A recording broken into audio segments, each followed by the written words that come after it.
Hello friends, എല്ലാവർക്കും മറ്റൊരു പുതിയ വീഡിയോയിലേക്ക് സ്വാഗതം. It's me Akhil Satheesh and welcome to Akhil Satheesh world.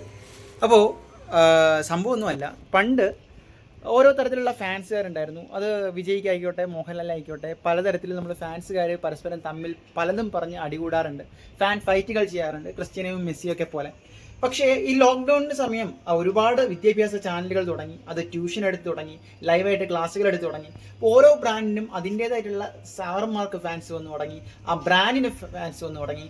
അപ്പോൾ ഏറ്റവും പുതുതായിട്ട് വിദ്യാഭ്യാസ മേഖലയിൽ തന്നെ വിദ്യാർത്ഥികൾ പരീക്ഷയ്ക്ക് പഠിക്കുന്നതിനേക്കാളും ഇത്തരത്തിലുള്ള ബ്രാൻഡ്സിന്, അതായത് അവർ ഏതിലാണോ ആശ്രയിക്കുന്നത്, ഇപ്പോൾ സൈലം പോലുള്ള, MS സൊല്യൂഷൻ പോലുള്ള, എഡ്യൂ പോർട്ടുള്ള, അതുപോലുള്ള അതിൽ പഠിക്കുന്ന വിദ്യാർത്ഥികൾക്ക് അവരുടെ സ്ഥാപനമാണ് അല്ലെങ്കിൽ അവർ ആശ്രയിക്കുന്ന ആ ഒരു മേഖലയാണ് ഏറ്റവും വലുത് എന്ന് കാണിക്കാനുള്ളൊരു ക്രേസ് ഉണ്ടാവും, സ്വാഭാവികമാണ്.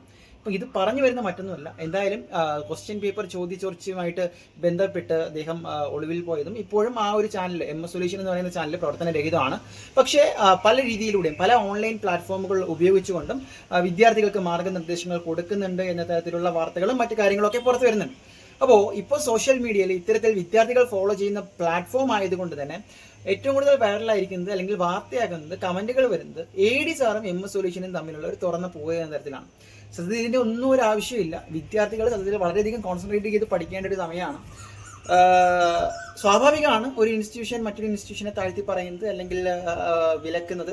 പക്ഷെ അതൊക്കെ ഒരു പരിധി കടന്നു കഴിഞ്ഞാൽ അത് തീർച്ചയായിട്ടും നമ്മുടെ വിദ്യാഭ്യാസ കേരളത്തിന് തന്നെ അത് മോശമാണെന്ന് പറയേണ്ടി വരും. ഇപ്പോൾ മറ്റൊന്നുമല്ല, ഒരു വാട്സാപ്പിലൂടെ പ്രചരിച്ച AD സാറിനെ ABCD സാർ എന്ന് പറഞ്ഞ് വന്ന ഒരു കമൻറ്റും, ഒരു ക്ലാസ്സിനിടയ്ക്ക് ഒരു വിദ്യാർത്ഥി ഇത്തരത്തിൽ എഴുന്നേറ്റ് അതിനെതിരെ പറയുകയും താങ്കൾ പഠിപ്പിച്ചാൽ മതി, വേറെ ഒരു സ്ഥാപനത്തിലും പോകണ്ട, അപ്പോൾ അതായത് പഠിക്കേണ്ട എന്ന തരത്തിൽ, പറയേണ്ട എന്ന തരത്തിൽ ഒരു വിദ്യാർത്ഥി കമൻറ്റ് ചെയ്തൊക്കെയാണ് പിന്നീട് അതിൽ പറയുന്നത്. എന്തായാലും ആദർശ് പറയുന്നത്, ഇതിന് പിന്നാലെ എന്നെ ഏറ്റവും കൂടുതൽ ആശ്ചര്യപ്പെടുത്തിയ ഒരു കാര്യം എന്ന് പറയുന്നത്, നിലവിൽ ക്രൈംബ്രാഞ്ചിന്റെ ഒളിവിൽ നിൽക്കുന്ന ഒരു വ്യക്തി ഇപ്പോഴും ഒളിവിൽ പോയി എന്ന ഒരു, അതിന്റെ സത്യം എന്താണെന്ന് അറിയില്ല, അങ്ങനെയാണ് വാർത്തകളിലൂടെ നമ്മൾ അറിയുന്നത്. അങ്ങനെ ഒരു വ്യക്തിയാണ് ഷുഹൈബ്. അപ്പോൾ അദ്ദേഹം ഇന്നൊരു ഇൻസ്റ്റാ സ്റ്റോറി ഇട്ടിട്ടുണ്ട്. അത് ആദർശിനെ കളിയാക്കിക്കൊണ്ടാണ്, മറ്റൊന്നുമല്ല. ഈ സോഷ്യൽ മീഡിയയിൽ ഏറ്റവും കൂടുതൽ ട്രോൾ ലഭിക്കുന്ന വ്യക്തി ആദർശ്. അത് ഒരു മമ്മൂക്കയുടെ ഒരു ക്ലിപ്പൊക്കെ വെച്ചുകൊണ്ടൊരു ട്രോൾ രംഗമാണ്.